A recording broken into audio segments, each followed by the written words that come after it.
Ito nga pala yung bike chain na binigay sa akin ni Tito Wo. Sponsor sa kanya ni Comet Cycle Center. Pero syempre, naambunan din ako. At kung naka 9 speed ka din, alam mo ba na pwede rin itong mapunta sa'yo? Sige, manood ka at samahan mo muna ako mag-deliver. Dalawang ruta lang naman to, halos napakalapit lang. Wala pa nga 10 kilometers eh. Kapag ganito kalalapit yung delivery, hindi ko na masyadong iniipon. Sinasabay ko na kapag lumalabas ako ng bahay. O kaya naman tuwing weekends, doon ko siya dinideliver. Wala rin talagang regular na schedule yung pagdi-deliver ko. Basta kung kailan ako malibre. May mga nakaabang na nga pala tayo sa Plaridel saka sa May Kawayan. Baka merong mga malalapit dyan at gusto na rin sumabay. Ang una nga nating ruta sa Barangay Gaya-Gaya dito sa San Jose del Monte. Picturean lang ito sir, okay lang? Saka shoutout kung Shoutout sa NQC Bikers. NQC. Apo, NQC. Anong meaning ng NQC? Apo, Novaliches, Quezon City. Ano mo si ano? Si Mili po, yung Mili. pamasa inyo na nakaraan. Kasama ko po yun. Masarap. 1, 2, 3. Isa pa. 1, 2, 3. Sama ako.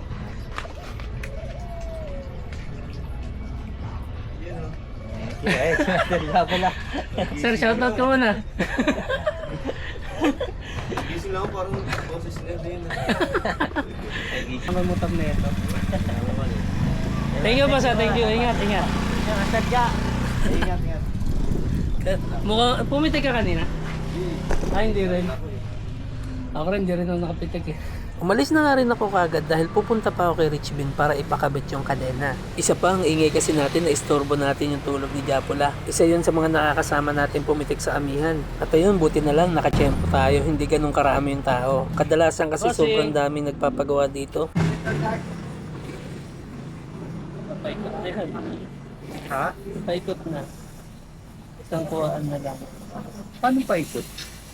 Pagka inedit mo siya. Ito nga si Bossing, nakasabay ko nagpapagawa dito. Ang ganda daw kasi ng gamit kong camera. Tanong ko lang boss, pag-galing ganito. Dali, may gagawin pala sa bahay. Tapos ito nga nakita ko yung pangarap kong frame dito. Alam ko nire-reserve talaga sa akin doon ni Kuya Rich Bin eh. Wala lang talaga akong pambayad kaya hindi ko pa makuha eh. Sa totoo lang alam ko naman din kung paano yan gagawin. Pero syempre mas mabuti na doon na tayo magpagawa sa marunong. Nay! Nay, uwi na ako! Hindi na ako pasaway!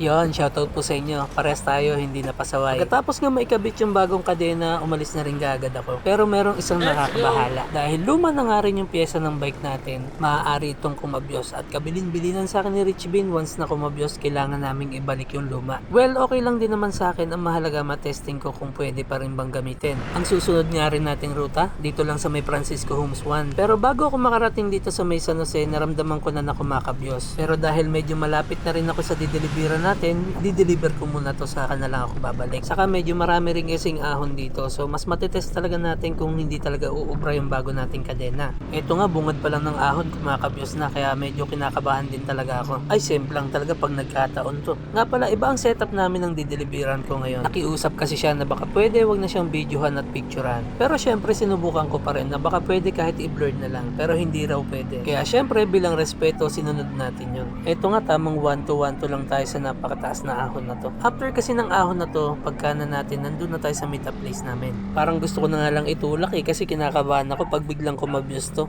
O paano? Off-cam ko muna ha. After ko nga rin ma-deliver yung pangalawa, dumiretso na rin ako dito kay Rich Bin. Hindi na naman kasi ako makakatulog pag ganito. Wala, di ubra. Nakapyos? Oo. Boss, thank you!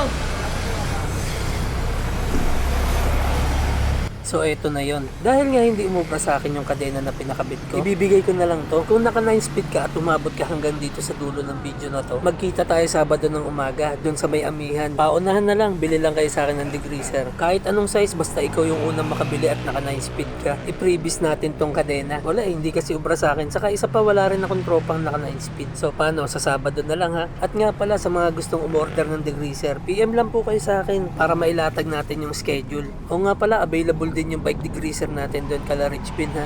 Adios!